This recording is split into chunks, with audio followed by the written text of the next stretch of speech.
There is a saying which I'm also famous for. Give a man a fish and you feed him for a day. Teach a man how to fish and you feed him forever. The minorities and the poor people, and I'm black enough to say this, particularly the black people, they have been given enough soup and sympathy. They need to be given self-belief, positive self-belief, because you cannot really give people better things until you first give them a better idea of themselves. Okay, but suppose now you have your self-image. My grandparents gave me self-image. I don't need to pay somebody to give me self-image. I have it. But suppose you have self-image and you have everything you need, but you don't have a way to get there. What are you doing to help these people financially? It is impossible. Spiritually. It is impossible to have a prosperous self-image and be poor at the same time, because everything in a person's life is a direct result of his self-image. True. But suppose you just need a little help. What are you doing? What is your church doing to give them that little? We are giving people positive self-image. And also, I don't say very much about this, but we give to educational causes and to other charitable causes. I don't publicize this because here again, I don't want people to think that I'm in the business of handouts. There's been too much of that. And you see, this welfare system in this country has and is robbing minorities and blacks of their self-respect. And welfare is one of the worst kinds of slavery that there is. It's modern slavery, because it teaches people to sit on their behinds and do nothing and expect that society is responsible for them. And I'm not in that business. I'm not speaking But- of welfare. I'm sorry, we're gonna have to... If you're doing really what you love and what you're passionate of, then it's gonna flow naturally. And I think there's maybe this expectation that it's supposed to flow at a certain point. How do you? It's our birthright. We heard that many times from actually Stuart Little. That's a false teaching. That's a false teaching. You can do what you love and love what you do and be impoverished. So you can't. You have to appreciate money. It's a component. I'm absolutely certain. I mean, I've been teaching this for a number of years now, about 16 years now. And I'm absolutely certain that unless you value money, it ain't going to stay with you. I'm absolutely certain. So whoever's listening, wake up.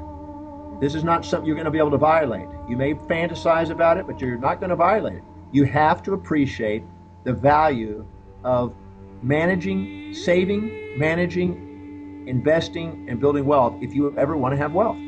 Or you better marry somebody or partner with somebody that has that as a value, or otherwise it's not going to stay with you. It's going to pass through your hands into people who do appreciate it.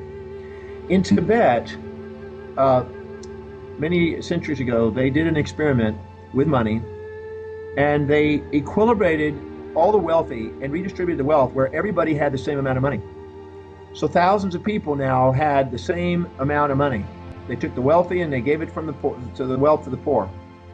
In 3 months, the money was redistributed, because the people who value it end up back with it every time, and the people who don't end up losing it every time. People that devalue themselves, devalue money, and are not willing to care enough about humanity to serve and go out and make a difference and work hard for it, those individuals automatically have money taken from them, guaranteed.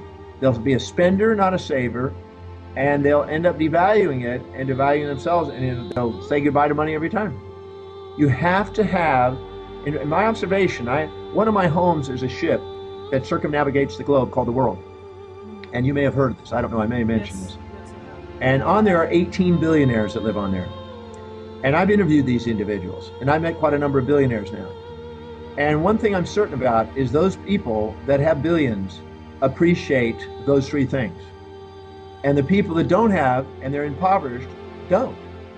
They're not focusing on serving vastly numbers of people. They're not saving any portion of their money and paying themselves first. And they're not valuing money. Because if they did, they would not be in poverty. I guarantee it. Now, I've also gone to townships in Africa where they have a lot of poverty. And I guarantee you, if you actually determine the values of those individuals versus the people on the ship, you see a vast difference.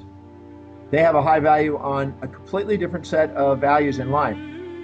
Maybe family, maybe social causes, maybe altruism, spirituality, whatever they perceive spirituality to be, and they don't have a value on saving money.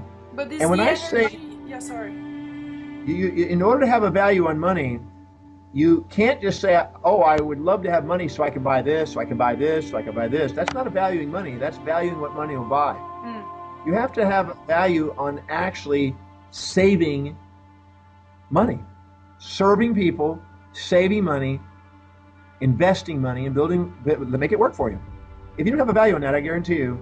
I can see why your audience appears to be schizophrenic, because the response is a very positive one when he talks about getting off of welfare, and then when he talks about the materialism and the fact that people should want things today, they can't understand that because he's a black man, but he does not speak from a black viewpoint.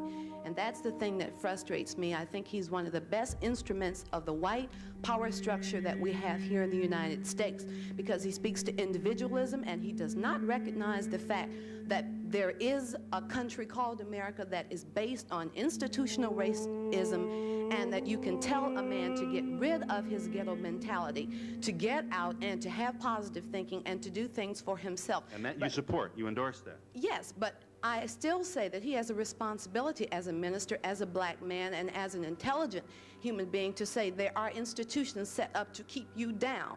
That is his responsibility as well. I understand what you're saying, but I believe that the individual has to, first of all, on the individual basis, come to the belief that he has the power within him to individually overcome this, and also by doing that to inspire others to do the same. In other words, an individual has to know himself first and to overcome these things. I don't believe that any system can keep an individual down who really believes in himself.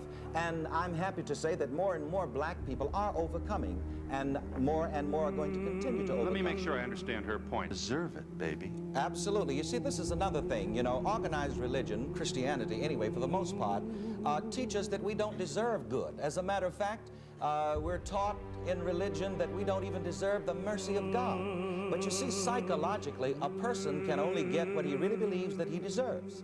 And you can work as hard as you want to, but if you don't believe that you deserve good, you're going to have a rough time about it. All right, but in order for me to get to the feeling that I deserve it, to really throw myself into your message, I'm going to have to break away from my reliance, psychologically, theologically, on the God whom who it's been taught to me is so good to me even though I'm unworthy.